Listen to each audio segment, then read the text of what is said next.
हर हर महादेव। नए साल की शुभ अवसर पर बबलीज कैफेटेरिया एंड ट्रैवलॉग की तरफ से आप सबको ढेर सारी शुभेच्छा और शुभकामनाओं के साथ हम हमारा आज का सफर शुरू करते हैं। आज मैं आप लोगों को लेके चलती हूँ भारत के महाराष्ट्र राज्य के नासिक शहर से 30 किलोमीटर दूरी पर स्थित त्र्यंबक गांव में और दर्शन करवाती हूँ त्र्यंबकेश्वर ज्योतिर्लिंग की। तो सबसे पहले हम जान लेते हैं त्र्यंबकेश्वर कैसे पहुंचे। तो नासिक में एयरपोर्ट और रेलवे स्टेशन दोनों अवेलेबल है, तो आप भारत के किसी भी शहर से यहाँ तक आसानी से पहुँच सकते हैं। नासिक में पहुँचने के बाद आप त्र्यंबकेश्वर तक बस में ट्रैवल करके पहुँच सकते हैं या फिर टैक्सी को रिजर्व करके भी आ सकते हैं। मंदिर से थोड़ी दूर में पार्किंग की सुविधा उपलब्ध है। अगर आप खुद की गाड़ी से आ रहे हैं तो गाड़ी को पार्किंग में लगाने के बाद आप थोड़ी दूर तक चल के फिर मंदिर तक पहुंच सकते हैं। मंदिर के पास में रास्ते में दोनों साइड में इस तरह से दुकानें आपको देखने के लिए मिल जाएंगी और जूते वगैरह रखने के लिए जगह यहाँ पर है। तो यहाँ पे जूते रखने के बाद हम लोग मंदिर के अंदर जाएंगे। आप अगर फूल और प्रसाद लेके जाना चाहते हैं तो आप ये सब को लेके अंदर जा सकते हैं। मंदिर में अंदर जाने के लिए आपको दो तरह की लाइन देखने के लिए मिलेगी, एक फ्री दर्शन लाइन और एक डोनेशन दर्शन लाइन। डोनेशन दर्शन में आपको पर हेड 200 रुपये दे के अंदर तक आप आराम से जा सकते हैं और यहाँ पर भीड़ बिल्कुल भी नहीं होती है और आप आसानी से दर्शन कर सकते हैं। सावन के महीने में या फिर छुट्टी के दिन थोड़ा ज़्यादा भीड़ दिखाई देती है। भीड़ अगर ज़्यादा रहती है तो इस तरह से साइड में बैठने के लिए जगह भी रहे। मंदिर के गर्भगृह के अंदर कैमरा अलाउ नहीं है, तो मैं अंदर की वीडियो आपके साथ शेयर नहीं कर पा रही हूँ, लेकिन बाहर आप मंदिर का दर्शन कर सकते हैं। चलिए अब जान लेते हैं त्र्यंबकेश्वर ज्योतिर्लिंग के बारे में कुछ रोचक तथ्यों की।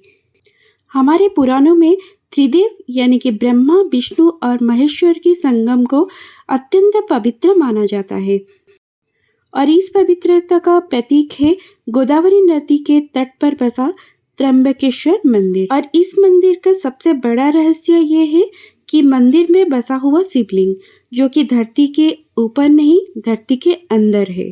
जी हाँ, ये ऐसा एक अनोखा मंदिर है जहाँ पर शिवलिंग धरती के अंदर है। 12 ज्योतिर्लिंगों में से 10वीं ज्योतिर्लिंग है त्र्यंबकेश्वर ज्योतिर्लिंग।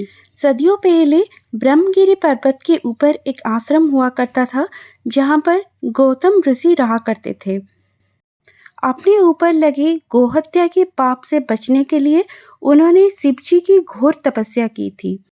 गौतम ऋषि की तपस्या से संतुष्ट होकर महादेव जी उनको दर्शन दिए। उस समय वहां पर भयंकर अकाल पड़ा था और सारे जीव पानी के एक एक बूंद पाने के लिए तरसते रहते थे। गौतम ऋषि ने तभी सिर्फ अपने लिए नहीं, धरती की सारी जीवों के उद्धार के लिए गंगा माता को धरती में लाने के लिए अनुरोध किया था। महादेव जी की आज्ञा के अनुसार गंगा माता वहां पर प्रकट हुई और गौतम ऋषि को उनके पापों से उद्धार किया, लेकिन वहां पर रुकने के लिए मना कर दिया। गंगा जी ने बोला उनका वास वही है जहां पर शिव जी का वास है। गौतम ऋषि ने तभी शिव जी से अनुरोध किया कि वे गंगा जी के साथ वहीं पे रुक जाए। शिव जी ने अपना स्थल पर निवास करना स्वीकार किया और देवी गंगा ने भी अपना स्थान ग्रहण किया। इस तरह से त्र्यंबकेश्वर ज्योतिर्लिंग की उत्पत्ति हुई दक्षिण की गंगा यानी कि गोदावरी नदी के तट पर। मंदिर के गर्भगृह के अंदर स्थापित है 3 छोटे छोटे शिवलिंग जो कि ब्रह्मा, विष्णु और महेश्वर को दर्शाती है और यही कारण है इस शिवलिंग का नाम है त्र्यंबकेश्वर।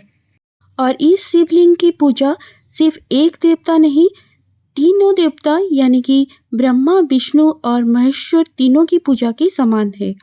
ऐसा माना जाता है कि इस मंदिर का दर्शन करने के लिए जो कोई भक्त यहाँ पर आता है वो त्रिदेव के आशीर्वाद के अनुसार इस संसार चक्र से मुक्ति पा लेता है, यानी कि मोक्ष पा लेता है। मंदिर के गर्भगृह के अंदर एक मिरर फिटिंग किया गया है जिसके अंदर से आप शिवलिंग के दर्शन कर सकते हैं। इस शिवलिंग का एक रेप्लिका मंदिर के बाहर भी है, वहाँ से भी आप दर्शन कर सकते हैं।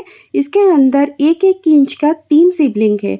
जिस तरह से गर्भगृह के अंदर तीनों शिवलिंग मौजूद है, उसी तरह से बाहर भी शिवलिंग है। मंदिर से बाहर आने के बाद आपको और एक गेट दिखाई देगी। ये है त्र्यंबकेश्वर मंदिर का उत्तर महाद्वार, वहाँ से भी आप एंटर कर सकते हैं।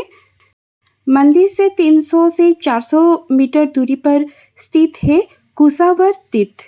ऐसा माना जाता है कि गोदावरी नदी जब यहाँ पर प्रकट हुई थी, तभी उनका बहाव बहुत ज़्यादा था और कोई उनके पास जा नहीं सकता था, और उनका बहाव को थोड़ा धीमा करने के लिए गौतम ऋषि ने नदी के बाहर कुसा नाम की एक घास लगाई थी, और उसी से उन्होंने गोदावरी नदी को बांध दिया था, जिसके वजह से उसका जो बहाव है थोड़ा कम हो गया था। और उसी के बाद ये कुसावत कुंड के नाम से जाना जाता है। ऐसा माना जाता है कि कुसावत कुंड में स्नान करने के बाद मनुष्य की हर पाप धुल जाती है।